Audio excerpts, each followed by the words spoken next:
오늘 주신 하나님의 말씀 이사야 62장에 있는 말씀입니다. 계시의 말씀을 읽을 때 하나님의 음성을 들으시길 바랍니다. 나는 시온의 의가 빛같이 예루살렘의 구원이 횃불같이 나타나도록 시온을 위하여 잠잠하지 아니하며 예루살렘을 위하여 쉬지 아니할 것인즉 이방 나라들이 내 공의를 뭇 왕이 다 내 영광을 볼 것이요 너는 여호와의 입으로 정하실 새 이름으로 일컬음이 될 것이며 너는 또 여호와의 손에 아름다운 관, 내 하나님의 손에 왕관이 될 것이라. 다시는 너를 버림받은 자라 부르지 아니하며 다시는 내 땅을 황무지라 부르지 아니하고 오직 너를 헵시바라 하며 내 땅을 뷰올라라 하리니 이는 여호와께서 너를 기뻐하실 것이며 내 땅이 결혼한 것처럼 될 것임이라. 마치 청년이 처녀와 결혼함 같이 내 아들들이 너를 취하겠고 신랑이 신부를 기뻐함 같이 내 하나님이 너를 기뻐하시리라. 예루살렘이여 내가 너의 성벽 위에 파수꾼을 세우고 그들로 하여금 주야로 계속 잠잠하지 않게 하였느니라. 너희 여호와로 기억하시게 하는 자들아 너희는 쉬지 말며 또 여호와께서 예루살렘을 세워 세상에서 찬송을 받게 하시기까지 그러 쉬지 못하시게 하라. 여호와께서 그 오른손 그 능력의 팔로 맹세하시되 내가 다시는 내 곡식을 내 원수들에게 양식으로 주지 아니하겠고 내가 수고하여 얻은 포도주를 이방인이 마시지 못하게 할 것인즉 오직 추수한 자가 그것을 먹고 나 여호와를 찬송할 것이요 거둔 자가 그것을 나의 성소 뜰에서 마시리라 하셨느니라. 성문으로 나아가라 나아가라. 백성이 올 길을 닦으라. 큰 길을 수축하고 수축하라. 도를 제하라. 만민을 위하여 기치를 들라. 여호와께서 땅 끝까지 선포하시되 너희는 딸 시온에게 이르라. 보라 내 구원이 이르렀느니라. 보라 상급이 그에게 있고 보응이 그 앞에 있느니라 하셨느니라. 사람들이 너를 일컬어 거룩한 백성이라 여호와께서 구속하신 자라 하겠고 또 너를 일컬어 찾은 바 된 자요 버림받지 아니한 성읍이라 하리라. 아멘. 말씀의 은혜가 되시기를 바랍니다. 이사야서는 예수님의 강림과 관련된 계시의 말씀들이 아주 많이 기록되어 있는데요. 오늘 우리가 읽은 이사야 62장에 있는 말씀도 구주 강림에 관한 하나님의 계획과 포부가 담겨 있습니다. 특별히 오늘 본문 말씀에도 나와 있지만 예루살렘 성과 그 가운데 있는 시온산, 그 시온산에 있는 거룩한 성전에 관한 희망찬 메시지가 많습니다. 그래서 오늘 이 이사야서 62장에 있는 말씀을 가지고 구주 강림의 이유, 예수님께서 왜 오시는지, 오시려고 하는 이유, 오시는 목적, 이런 얘기를 하도록 하겠습니다. 1절의 말씀에 보면은 나는 시온의 의가 빛같이 예루살렘의 구원이 횃불같이 나타나도록 시온을 위하여 잠잠하지 아니하며 예루살렘을 위하여 쉬지 아니할 것이다. 이렇게 기록하고 있는데요. 예언의 말씀이죠. 시온이 나오고 예루살렘이 나오죠. 시온이 2번 나오고 예루살렘이 2번 나옵니다. 예루살렘 안에 시온산이 있고 그 시온산에 성전이 있는 거예요. 그러니까 이제 성경에서 시온이라고 얘기하는 것은 교회를 뜻하기도 하고 성전을 뜻하기도 하고 이제 신약 성경에 와서는 우리 시대에 와서는 우리 교회, 교인들을 하나님 백성들을 뜻하기도 하고 예루살렘은 도성이니까 하나님의 도성, 하나님의 도시, 시티라는 의미가 그 속에 들어 있습니다. 약간 다르죠. 하나님의 도성 안에 성전이 있는 거예요. 그러니까 그런데 예루살렘의 구원이 횃불같이 나타난다. 시온의 의가 빛같이 횃불에서 빛이 나기도 하고 그러죠. 시온의 의라 그랬어요. 시온의 의. 교회의 의, 하나님의 의를 말하죠. 하나님의 의는 뭐가 하나님의 의일까요? 구원의 의를 말합니다. 구원을 위한 의. 구원의 의는 뭐예요? 결국은 죄를 없애는 의. 죄를 없애고 구원받게 한다. 그러면은 이제 우리 기독교에서는 결국은 예수님의 피로 말미암은 의가 되는 겁니다. 우리는 죄인인데 예수님의 피 때문에 의인이 되는 거죠. 그것이 이제 구원의 의이며 하나님의 의. 그것이 곧 시온의 의입니다. 하나님의 의의 핵심이 바로 여기에 있는 거예요. 예수 그리스도의 보혈로 말미암은 의를 말하는 겁니다. 모든 죄를 없애는, 모든 죄를 소멸하고 승리하게끔 하는 의가 예수님의 구원의 의입니다. 이 이상의 의는 세상에 없습니다. 이 가장 중요한 의예요, 세상에서. 여러분들은 이것을 이제 종교적인 의로 생각하겠지만은 하나님이 보실 때는 이것만큼 중요한 의는 없는 겁니다. 모든 의의 핵심이 하나님의 의인데 하나님의 의의 핵심이 바로 구원의 의다. 구원을 받은 자가 새 사람이 되고 새 사람이 성령에 충만해서 행동하는 모든 행동이 의가 되는 거예요. 그 이외의 의는 사실 하나님께서 인정할 수 없는 의가 되는 거죠. 공산주의는 결코 의가 아니에요. 공산주의자들은 자기들만 의라고 이렇게 주장을 하는 거예요. 계속. 근데 사람이 주장하는 의가 이제는 법까지 어기면서도 의라고 주장하는 시대가 되어버렸어요. 명백하게 지금 우리나라 헌법을 어기지만은 이것이 의다. 이렇게 장애인들이 그 장애를 이용해가지고 지하철을 막 세우면서도 이것이 의다. 이렇게까지 하지 않으면 너네들이 안 바뀌니까 우리는 이렇게밖에 할 수밖에 없다. 우리는 불법이라도 해서 법을 뜯어 고치는 수밖에 없다. 이렇게 지금 주장하고 있잖아요. 대단한 의죠. 노동자가 의다. 노동자를 위한 회사가 돼야 된다. 이렇게 주장하고 우리 노동자를 위한 회사가 돼야 되는데 어떤 노동자들은 우리 편이 아니네. 우리 조합원들만을 위해서 그러면 우리는 일하겠다. 우리 조합에 속하지 않는 노동자는 이건 의가 아니다. 우리 조합에 속해야 된다.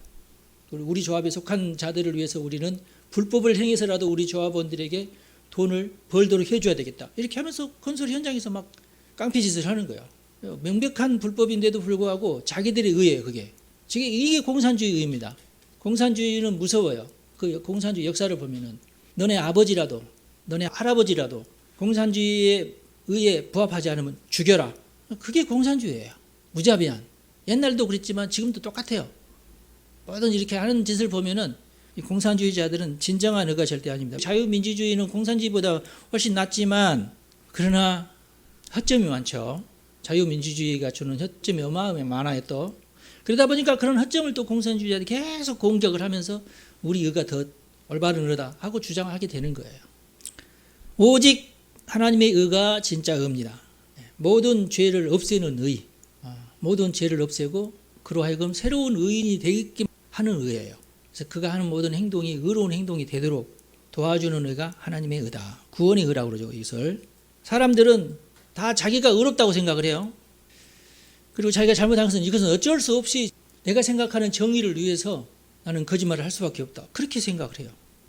그리고 자기 편이 의롭다 이렇게 판단을 합니다. 근데 그건 하나님의 판단이 아니죠. 겉으로는 내가 좋아하는 사람, 나에게 득이 되는 사람이 의롭게 느껴지겠죠. 그러나 중심을 보시는 하나님, 과거와 현재와 미래까지 예측하시는 하나님이 의의 중심이십니다.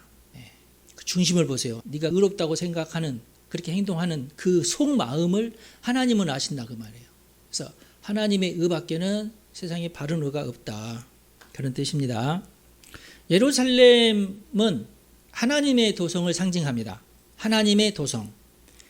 근데 이제 성경에서는 이 예루살렘이 이제 하나님 나라의 시작점이 되는 거죠. 예루살렘을 시작으로 해서 이 하나님의 도성이 점점 온 세계에 확장해 나가는 것이 하나님의 뜻입니다. 그래서 이 예루살렘에서 메시아가 온 인류의 죄를 최종적으로 해결하셨어요. 그래서 예루살렘 하면은 상징적으로 기독교에서는 하나님이 통치하시는 곳, 그리고 하나님이 통치하시는 자들이 사는 도시라는 의미가 있습니다. 그런데 오늘 1절에 있는 말씀에 보면은 예루살렘의 구원이라고 그랬어요.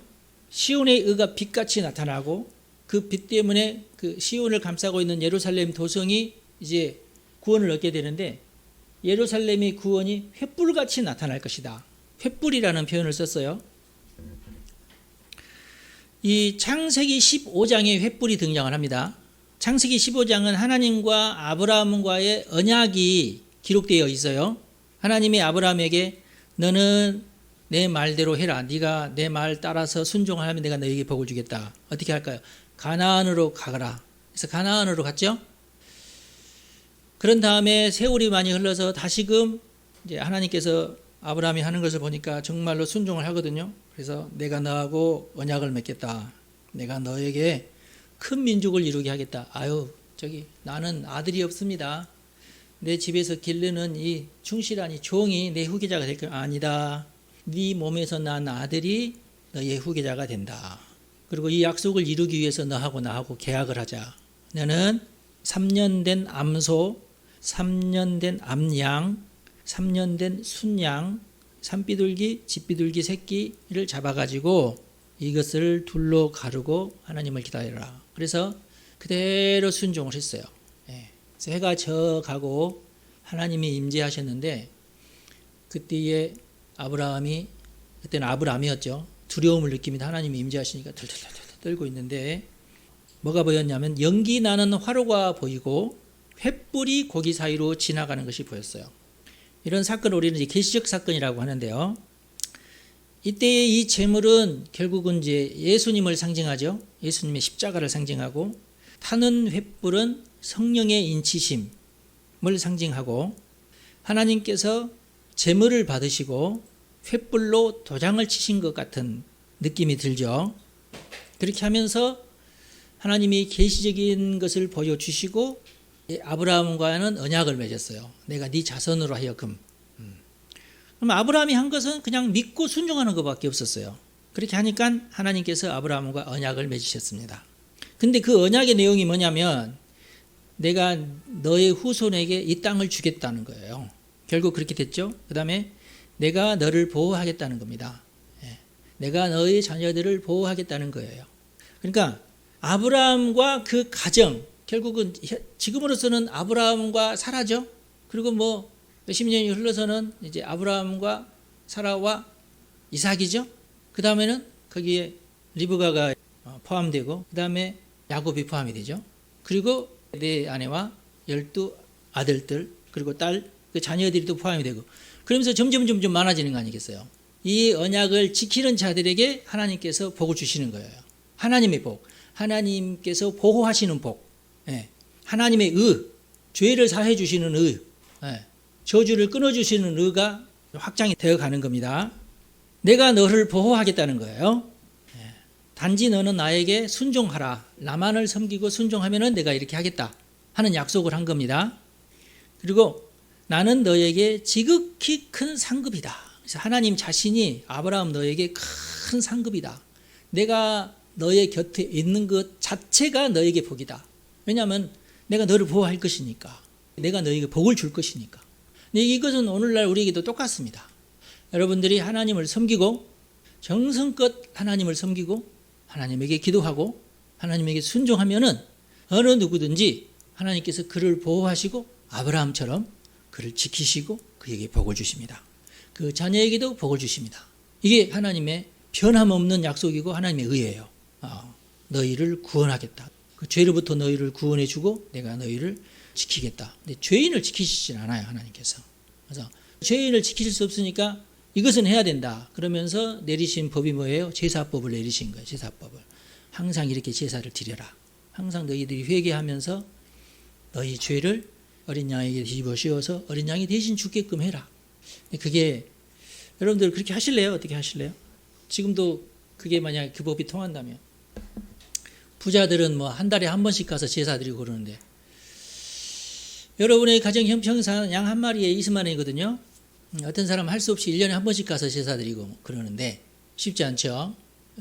주일날 교회 오는 것이 어렵죠. 어떻게 예루살렘으로 한번 돌아가 볼까요? 옛날 2000년 전에 한번 성전에 가는데 한 일주일 막 걸어서 가야 돼. 애기 있으면 못 가. 그렇게 생기실래요? 그래서 할 수 없이 한정적인, 일단은 아브라함의 자손들만이라도 그렇게 하도록 그렇게 하신 게 구약입니다. 근데 하나님이 정말 원하시는 거 뭐예요? 이것을 아브라함의 가족 그 자녀에게만을 한정하는 것이 하나님의 뜻이 아닙니다. 사실은 이게 만민에게 이 구원의 복이 열려야 돼요. 그래서 만민에게 구원의 복이 열리려면은 이제 어린 양 잡아서 하는 것 가지고는 안 되는 거야. 이제 그것은 한정적이니까, 일시적인 것이고 그러니까. 그래서 결국은 영원한 법을 하나님께서 세우셨는데 그게 이제 그 법을 내가 세우겠다고 한 내용이 아브라함과의 창세기 15장에 있는 내용이에요. 이게 이제 성경 전체적으로 흐르는 기독교적인 사상인데, 그래서 결국은 예수님이 오시잖아요. 예수님이 오셔서 십자가에 달려 돌아가심으로 율법 계약을 완성을 하십니다. 그래서 더 이상 이제 어린 양으로 제사를 드릴 필요가 없는 거예요. 간편하게 된 거죠. 이걸 위해서 이 예수님의 십자가와 부활을 위해서 하나님은 아브라함을 선택하신 겁니다. 그리고 대신 일단 일시적으로 어린 양을 통해서 제사를 드리고 죄사함을 받고 죄사함을 받아야 내가 너를 지키고 보호할 거 아니냐. 그렇죠? 그렇게 해서 한 민족을 택하셨는데 결국 이들도 얼마 지나지 않아서 몇백 년 지나지 않아서 다 우상 숭배하고 막 그랬죠. 다 하나님께서 흩어버리시고 다 망하게 하시고 또 남은 자만 또 긁어 모아 가지고 또 예루살렘 성전에서 또 예배하게 하고 그랬잖아요. 네. 하나님은 절대 포기하지 않으신 분이고 하나님은 실패하지 않으신 분이시니까 그 남은 자들을 또 모아 가지고 약속하신 메시아를 보내신 것입니다. 근데 그 보내시기 전에 이사야 선지자를 통해서 또 이제 거기에 대한 이제 예언의 말씀을 굉장히 많이 하셨는데 오늘 본문 말씀도 그 말씀이시다. 하늘을 우러러봐라. 별을 셀 수 있는가 봐라. 별을 셀 수 없죠. 그래서 창세기 15장에 있는 죄사함과 제사와 관련된 하나님의 복과 보호하심, 구원에 관한 약속이 오늘날 교회의 승계가 된 거예요. 구원이 횃불처럼이라는 말이 나와요. 횃불은 뭡니까? 빛과는 좀 다른 의미가 있어요. 횃불은 뭐냐면은 한 사람 한 사람이 들 수 있는 불을 횃불이라 그래요. 그죠? 자기의 불을 자기가 드는 거예요. 그게 횃불이에요. 누구든지 들고 싶으면 드는 거고 들기 싫으면 안 드는 겁니다. 누군가가 횃불을 들고 사면은 진리의 등불이죠. 횃불은 또 진리의 성경에서는 횃불이 진리의 등불을 또 상징하거든요.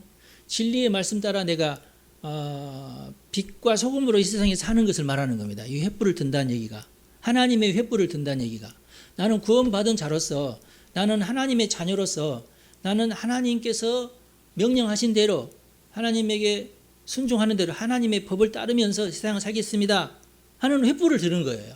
네. 그런데 사람들이 그 횃불을 보고 나도 저렇게 살고 싶어.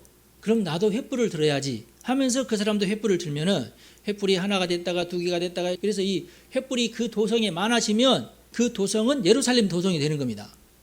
네. 그런 뜻이 있어요. 그래서 오늘날에도 이 시온은 교회를 상징하고 예루살렘은 성도들의 도성을 상징합니다. 서울시가 예루살렘이 돼야 돼요. 서울시가. 옛날에 평양이 한반도의 예루살렘이었듯이 이 서울시가 그래야 됩니다. 한때 서울시의 기독교인들이 천주교인들과 합하면은 뭐 50%를 넘어서기도 하고 그랬어요. 근데 지금 좀 줄어들었죠. 다시 그렇게 돼야 됩니다. 교회의 의가 빛같이 성도들의 의가 횃불처럼 번져가야 됩니다. 횃불처럼 번져가는 거예요. 횃불은 번져가는 불을 말하는 겁니다. 한 사람 한 사람이 그 다음 사람에게 막 이렇게 번져가는 빛을 말합니다. 이것은 성도의 의가 그러니까 교회의 의가 성도의 의가 그 도시에 사는 사람들에게 번져나간다는 뜻이 있습니다. 예수님의 십자가와 부활과 성령의 강림으로 말미암은 구원의 횃불이 성도들의 의의 빛이 도시에 퍼져나가게 될 것입니다. 이것을 하나님께서 계획하시고 기뻐하세요. 이 일을 위해서 하나님은 잠잠하지 않으실 것이다. 예루살렘을 위해서 쉬지 않으실 것이다. 하나님은 절대 그냥 성전에만 계시는 하나님이 아니라 성전 밖을 뛰쳐나가서 그 도성 자체를 횃불로 이렇게 하나님의 의로 가득 채우는 것을 하나님께서 기대하고 있어요. 소망하고 있습니다. 하나님의 소망이다. 그런 뜻이에요. 예루살렘을 위하여 쉬지 아니할 것이다. 누가? 하나님이. 그런 뜻이죠. 여러 번 나와요. 근데 여기서 그치는 것이 아니라 하나님은 또 이사야를 통해서 이렇게 예언합니다. 이방 나라들이 내 공의를 뭇 왕이 다 내 영광을 볼 것이다. 서울시가 이 구원의 횃불로 뒤덮일 때에 그것을 다른 나라 사람들이 와서 볼 것이다. 와, 이 나라는 왜 이렇게 복을 받았나? 서울은 왜 이렇게 훌륭한 도시가 되었나? 그 이유가 뭔가? 예수 믿는 사람들이 많아서 그렇구나. 그렇게 되기를 하나님께서 원하신다. 너는 여호와의 입으로 정하실 새 이름으로 일컬음이 될 것이다. 이전에는 유대인 이랬는데 이제는 그리스도인이 될 것이다. 새 이름이 될 것이다. 예루살렘 성이. 그런 뜻이죠. 기독교인, 크리스찬 다 뭐예요? 예수님의 제자들. 그러니까 예수 때문에 죄사함을 받고 새 사람이 된 자들이라는 뜻이에요. 그게 가장 큰 정의가 된다. 그 다음 구절은 이제 축복의 말씀이죠. 3절의 말씀인데 너는 이제 예루살렘 도성에 횃불을 들고 있는 사람들을 말하죠. 여호와의 손의 아름다운 관이다. 내 하나님의 손의 왕관이 될 것이다. 하나님에게는 영광이 될 것이다. 그런 뜻이에요. 여러분들이 횃불을 들면 여러분들은 하나님께 영광이 됩니다. 하나님이 우리를 그렇게 여기신다, 그런 뜻이에요. 영광스러운 말씀이죠. 죄인이었는데, 우리는 볼품없는 자들이었는데, 저주가 가득한 자였는데 영광스러운 왕관이 될 것이다. 하나님께서 너를 통해서 세상을 다스린다는 뜻이에요. 왕관이라는 말이 무슨 뜻이에요? 왕관. 영화롭다는 말도 있지만 왕은 뭐예요? 다스리는 자죠. 너를 통해서 네가 살고 있는 지역을 내가 다스릴 것이다. 먼저는 누구를 다스립니까? 악한 자들을 다스리죠. 여러분들이 거하는 곳이라면 불법이 사라지게 됩니다. 근데 여러분 스스로가 막 불법을 행한다면 그건 하나님에게는 왕관이 아니겠죠. 여러분의 가정이 공의롭고 여러분의 가정이 정의로워야 돼요. 예를 들어서 옛날처럼 첫째 아들한테는 용돈을 많이 주고 둘째 아들한테는 용돈을 2분의 1 주고 그러면은 정의로워요, 정의롭지 않아요? 제가 요즘에 화성시청에 청소년들, 중학생들 컴퓨터 교육을 하고 있는데 거기에 하필이면 중3짜리 형이 있고 중1짜리 동생이 있네. 둘 다 몸이 조금 이렇게 좀 부었더라고. 그래서 뭐 이런저런 말 하는 중에 뭐 용돈은 어떻게 아버지가 주시니 했더니 용돈을 아버지가 형한테 준다고 그래서 그래? 그럼 너는 형하고 용돈을 반반 갈라먹냐 그랬더니 아니라고 그러는 거야. 막 굉장히 막 열받아가지고 그래서 그래서 왜 그러냐? 나는 3분의 1밖에 안 준다는 형이. 그래 그래서 내가 깜짝 놀랐어요. 이게 그다음 말을 어떻게 해야 되나 이게. 형이 나쁜 형이잖아 그러면. 예. 아빠가 모세한테 용돈을 10,000원 줬는데 너는 5,000원을 못 받았어. 우리 형이 난리 납니다.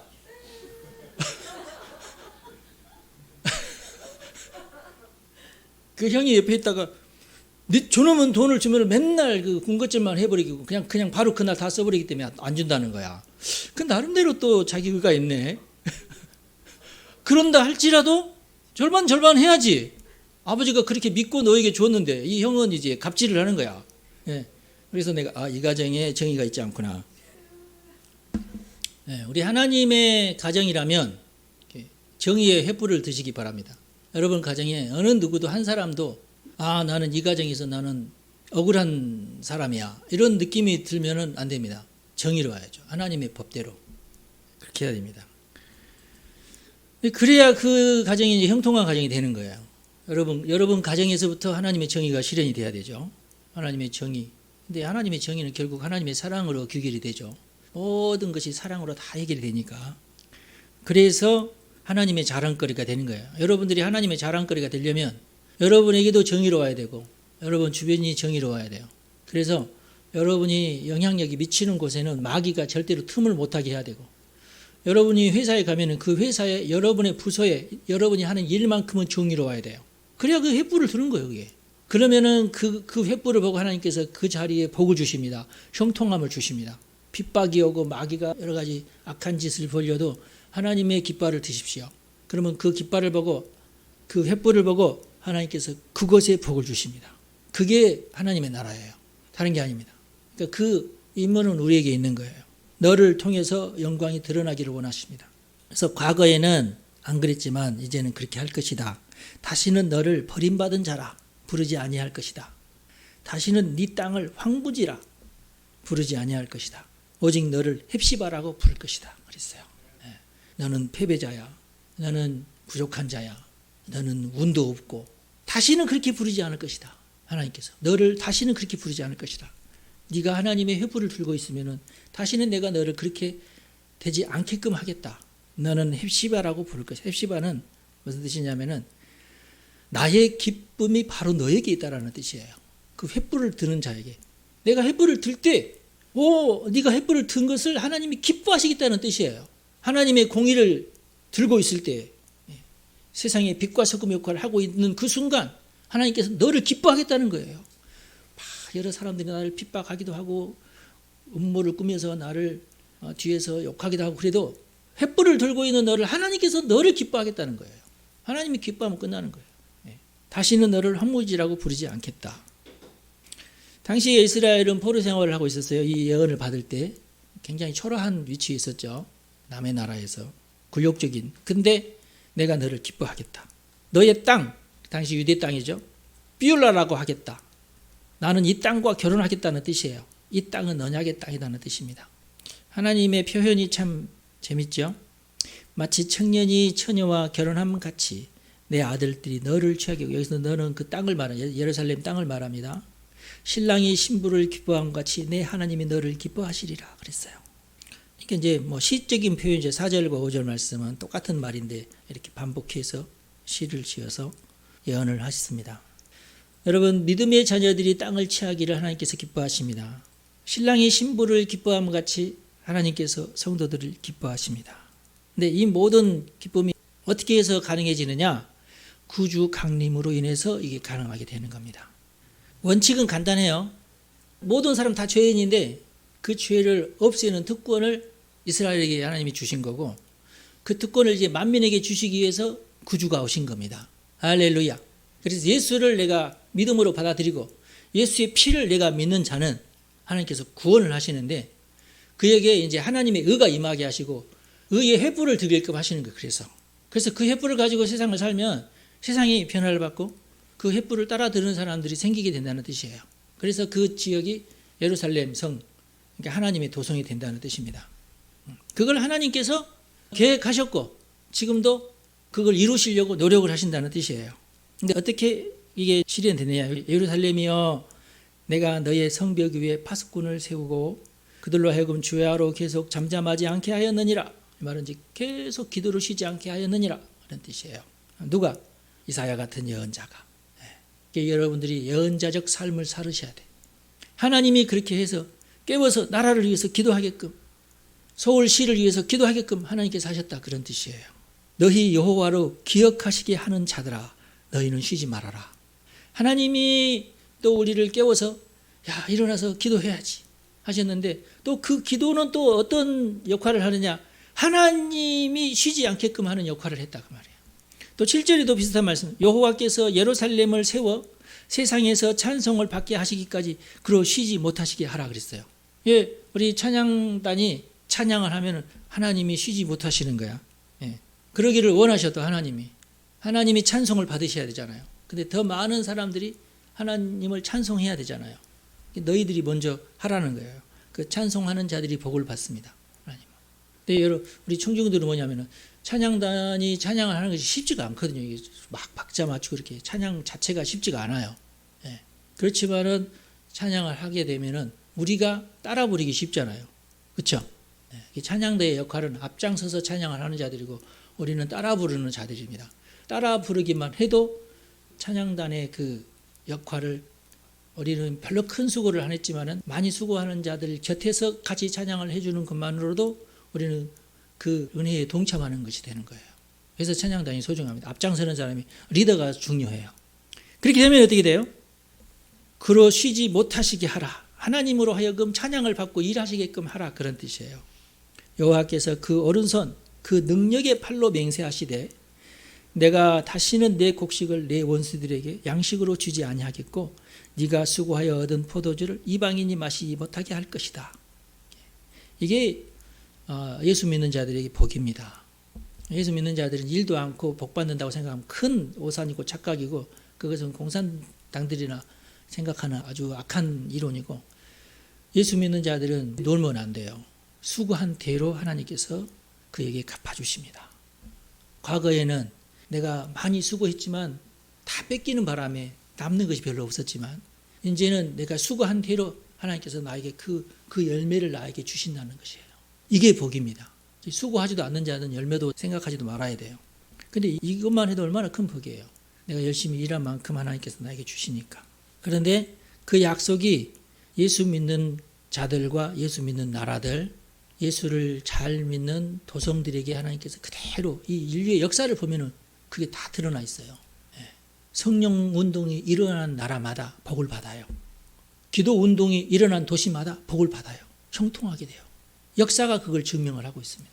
오직 추수한 자가 그것을 먹고 나 여호와를 찬송할 것이요 거둔 자가 그것을 나의 성소들에서 마시리라. 똑같은 말이죠. 그다음에 더 중요한 말씀이 10절 말씀이죠. 성문으로 나아가라. 성 안에 서 있지 말고 성문으로 나아가라. 성문으로. 왜? 이방 사람들이 너희들이 잘 사는 것을 보고 너희들에게 다가올 것이다, 그런 뜻이에요. 그래서 성문으로 나가서 길을 닦아줘라. 오는 길이 쉽도록 닦아주어라. 큰 길을 수축을 하고 수축이라 도를 제하고 만민을 위해서 기치를 들으라. 여기가 하나님의 도성입니다 라는 기치를 들으라는 거죠. 깃발을 세워서 여기가 하나님의 나라입니다. 여기가 하나님이 다스리시는 성입니다 하고 깃발을 높이 세워라. 멀리서도 보고 저리로 가면 산다. 이렇게 하고 다가오도록, 만민이 다가오도록, 이방인이 다가오도록 그렇게 해라 그 말이에요. 양잡고 소잡고 그런 제사를 통한 어떤 죄사함으로는 이게 너무 한계가 있고 힘든데 예수 그리스도를 통한 영원한 제사, 예수 그리스도를 통한 완전한 속죄, 이것이 가능하게 됐으니까 기치를 들어라 그런 뜻입니다. 여호와께서 땅 끝까지 선포하시되 너희는 딸 시온에게 이르라. 보라 내 구원이 이르렀느니라. 보라 상급이 그에게 있고 보응이 그 앞에 있느니라. 갚아주신다 그런 뜻이에요. 사람들이 너를 일컬어 거룩한 백성이라 여호와께서 구속하신 자라 하겠고 또 너를 일컬어 찾은 바 된 자요 버림받지 아니한 성읍이라 하리라. 아멘. 예루살렘 성이 버림받은 성읍이었잖아요. 이사야 시절에. 그런데 이제는 너희들이 버림받지 않는 성읍이 될 것이다. 찾은 바 된 자가 될 것이다. 잊어버렸는데 하나님을 잘 섬기다가 우상을 섬기는 바람에 잊어버렸는데 다시금 찾은 바 된 자가 될 것이다. 이제 12절 말씀은 이제 회복에 관한 말씀. 우리는 다 죄인인데 너희가 예수 그리스도의 보혈로 말미암아 그 모든 죄에서 해방이 되고 하나님의 자녀가 되면서 찾은 바 된 자가 될 것이다. 그런 뜻입니다. 왜? 예수님께서 이 땅에 강림함으로 말미암아서 이루어지는 모든 복들을 지금 노래하고 있는 것입니다. 이게 예수님 강림의 의미예요. 여러분들이 바로 그런 성도, 또 우리 서울이 한국의 예루살렘, 또 우리 한국이 하나님의 나라가 되게 해주시기를 위해서 기도합시다. 지금 이 나라가 위기인데 하나님께서 우리나라를 통해서 아주 소중한 계획을 하고 계시는 것을 저는 믿습니다. 그래서 이 구원의 복음, 하나님 나라의 복음을 우리가 절대로 소홀하게 생각하지 말고 여러분 스스로가 나는 하나님 너무 힘들고 어려워요. 먼저 하나님의 뜻을 구하십시오. 하나님께 기도하시고 하나님 나를 도와달라고. 먼저 내 죄가 다 예수의 보혈로 씻김받기를 원하십시오. 내 스스로가 횃불이 되셔야 됩니다.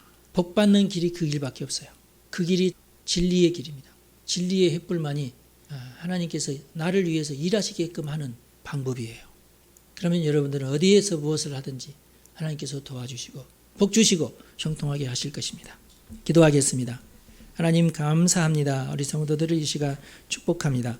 이사야 선지자가 오래전에 예언했던 것을 우리가 깊이 잘 깨닫게 하여 주시고 우리 하나님께서 그 예언이 선포된 이후로 정말 예수 그리스도를 이 땅에 보내주시고 온 세계 모든 만민에게 복음이 전파되게 하신 진실로 감사드리나이다. 이제 우리가 당한 여러 가지 형편과 사정을 주님께서 허감하시옵소서. 우리도 하나님의 백성이 되고 우리 교회도 시온의 성전처럼 하나님의 의가 드러나는 교회가 되기를 원합니다. 아버지여 우리 성도들이 하나님의 보호하심을 받고 하나님의 복을 받기를 원합니다. 아버지여 이 서울이 예루살렘이 되게 하여 주시고 하나님의 도성이 되게 하여 주시고 이 대한민국이 하나님의 나라가 되게 하여 주옵소서. 오직 하나님의 공의가 이 땅에 차고 넘쳐서 이 땅의 기독교인들이 먼저 복을 받고 이 귀한 복을 더 많은 사람들에게 전하는 한국교회 되게 하여 주시옵소서. 우리 성도들을 축복합니다. 어디에서 무엇을 하든지 천군천사를 파송하여 주시오 보호하여 주시고 지켜주시고 형통케 하여 주옵소서. 우리 주 예수님의 이름으로 기도하옵나이다. 아멘.